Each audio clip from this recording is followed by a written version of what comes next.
Hello, everyone. My case study evaluates China's disinformation campaigns and their continued efforts to promote a nationalistic agenda.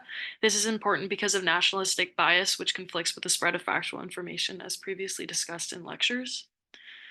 This age of technology allows China to have an upper hand when it comes to the release of media. In Beijing, in particular, uses digital tools such as WeChat and Instagram to repress information and spread malware. For this case study, I referenced a publication by Columbia University that found China to be the most prolific transnational repression actor, and they emphasize the idea that China's disinformation campaigns are largely targeted against Western nations such as the United States.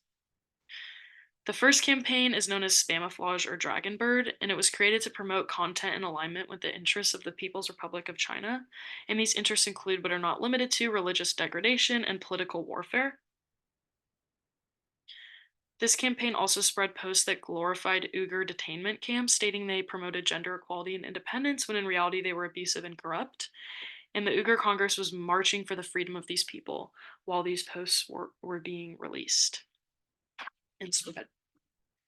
They also accused National Security Agency and CIA of espionage campaigns that sought to undermine US democracy, and they released thousands of posts which mocked the January 6th insurrection at the Capitol in the United States. One video even argued America's democracy is an ineffective and incapacitated system. Spamouflage targets female reporters such as Melissa Chan and Jiang Fan because statistically misogyny garners a greater audience, and this reveals the important concept that China will attack its own people as well for attempting to promote politics or human rights that disagree with the Communist Party. The second disinformation campaign is known as the 912 Special Project, and they target Chinese dissidents through harassment and threats and accuse the US of foreign affairs that are inaccurate, and they're comprised of the National Police from the PRC as well. The 912 is known for countering pro-democracy speech. A primary example is when a PRC company was discussing countering communism and they were interrupted by the hackers, which blasted music and threatened many of the participants. They allege that the US sponsored biological weapon labs in Ukraine as well, and this is one of the PRC's largest disinformation campaigns since 2018. They posted tweets with inaccurate information as seen on the screen as well.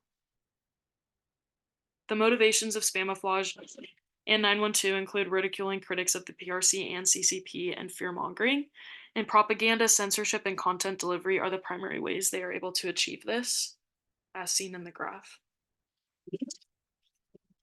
Disinformation is hard to regulate by content moderators due to the influx of new accounts on a daily basis, and these disinformation campaigns will continue to promote a narrative of excellence by undermining any person or establishment that goes against their agenda.